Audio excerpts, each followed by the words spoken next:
Hey, my beautiful bitches, it's me, Fiona St. James, and welcome to another episode of Fiona's Coffee Talks. And as always, I'd like to start off every day with a fresh, hot, black cup of coffee. Hold the cream! I'd love to. And of course, I think of my favorite quote of the century by Oscar Wilde, which says, "Life is too important to be taken seriously, so lighten up, folks." So today's topic is, drumroll please, Life of a Dancer Part 7. Yay! All right, so hopefully you have watched parts 1 through 6. Part 6 ended with me talking about like I had just graduated college and then I was like doing the whole dance world and like taking class and auditioning and trying to get my equity card and all that crap. So fast forward, now it is 1994. And as I said, I like musical theater had been my thing, so uh, I wanted to get my equity card. So, but because I had started doing drag in 1987, and I always had backup dancers, and because dancing was always, I'd say, the one thing that I was most trained in, and of the three, the dancing, singing, acting, always my favorite. So, fast forward, I met B. Van Kidron, who had directed Used People and a bunch of other things. And then I did a documentary with her. And she was filming the upcoming Steven Spielberg movie, the Universal Pictures, To Wong Fu, Thanks for Everything, Julie Newmar.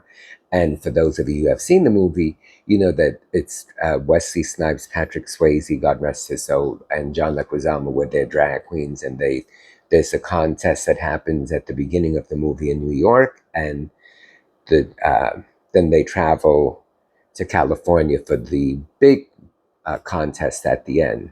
So I was actually one of the LA queens at the end of the movie. And we were hired as featured dancers. So we rehearsed for like a full month. We had to go through the whole audition process and everything. So it was great. Kenny Ortega was the choreographer. So we went through the whole audition process and then we actually rehearsed for like a month. So we were on the payroll for a month getting paid for rehearsals, and then we actually filmed it.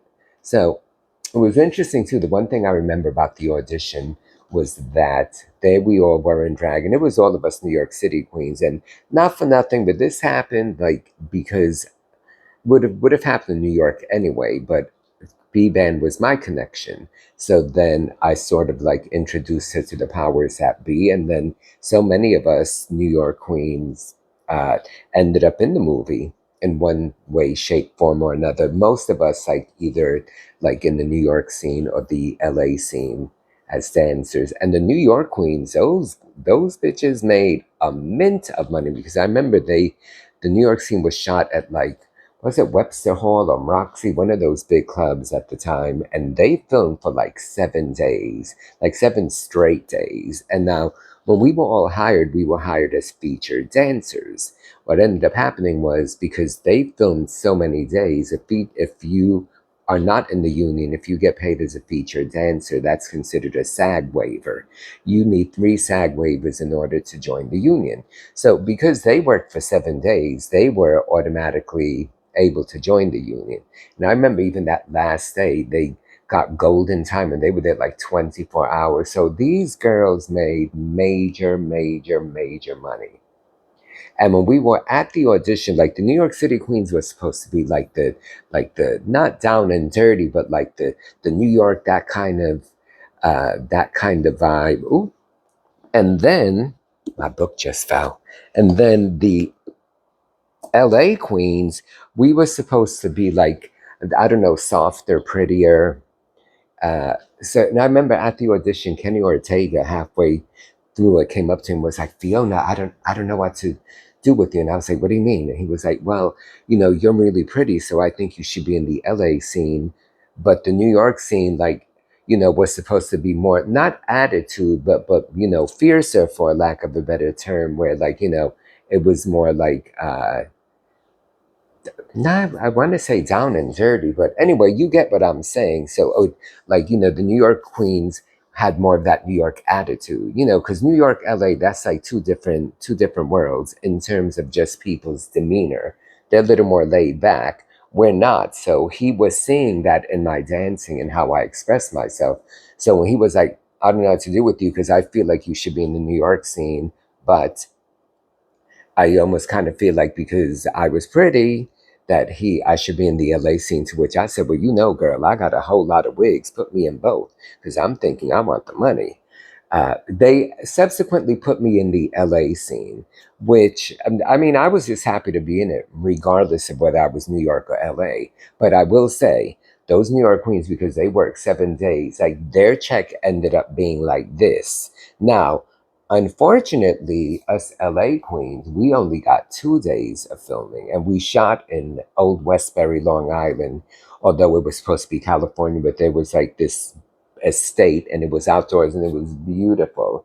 And I remember we were each assigned our own like hair and makeup person. We were there for 2 days. So, but again, because I knew the whole rule about like feature dancer and SAG waiver, when I saw that I only got 2 days, I thought, oh shit, and it was never my aspiration to become a member of Screen Actors Guild. As I said, I wanted my equity card, and it just so happened that the day after we finished filming, I was flying to Europe for a month. This was 1994, so we finished filming, and I flew to Europe like July 26th that summer, and we had finished filming literally like the 25th. So even when I knew I had booked this trip like months in advance, so when I knew that we were going to film this, I was like, oh shit, please don't let there be a conflict. Maybe we finished like, if I left the 26th and we finished the 24th, I remember that when we finished filming those 2 days, I had a day to breathe and then I was on a flight. But because then at that point I had learned the rules and regulations, I was like, shit, okay, well, when I get back home, I should like try to get another SAG waiver. But when I got back home after being gone for a month and I'm looking through all my mail and there of course was the check. And I was expecting it to be about this big. And suddenly when I looked at it, it was like that big. The gross amount was a lot more than I expected it to be. And I said, what? And when I looked, I saw that they had paid us as day players. Now, if you ever get hired as a day player, say if you're not in the union, that automatically, excuse me, makes you eligible to join the union.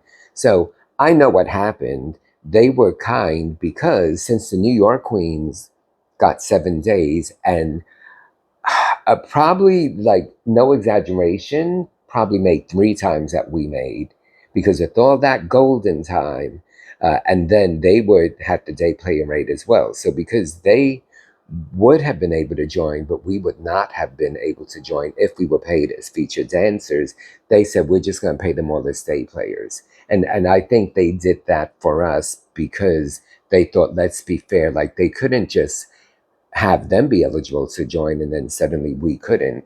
So, it's funny too because today is Wednesday. I don't know what the date is, but it's right before Thanksgiving, which is tomorrow. So 26th, I think, of November. Uh, and I just worked on the set of Law and Order Monday and Tuesday this week. Bumped into a few people that I had worked with on Oz, which is kind of wonderful. And probably like 5 or 6 crew members that were with me for those 6 years are on this show. So it was really kind of great. Why did I bring it up? I was bringing it up for a reason, and my just completely slipped my mind. But oh, I know why. Because like in the whole world of like doing background work, let's say, you always hear people that are non-union, and I never knew like how that was. And back then, people that were non-union didn't get treated as well as I think they should have.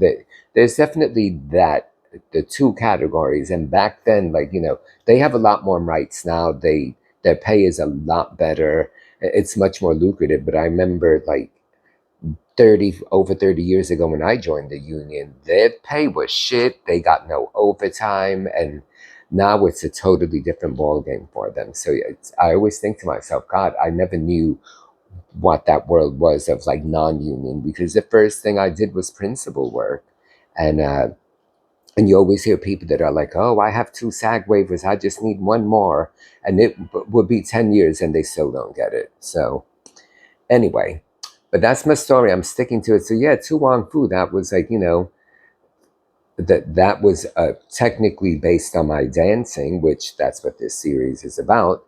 And that's what ended up getting me my SAG card. And here it is, like 31, 32 years later. Time flies when you're having vodka, right? Okay, so thumbs up, subscribe if you have not. As always, thank you so much for being here with me, and have a good Thanksgiving. This video will air the day after Thanksgiving. So hope you guys, if you ate a lot, take you some papaya digestive enzymes, because you know turkey, honey, that will knock your ass out. So, all right, love you.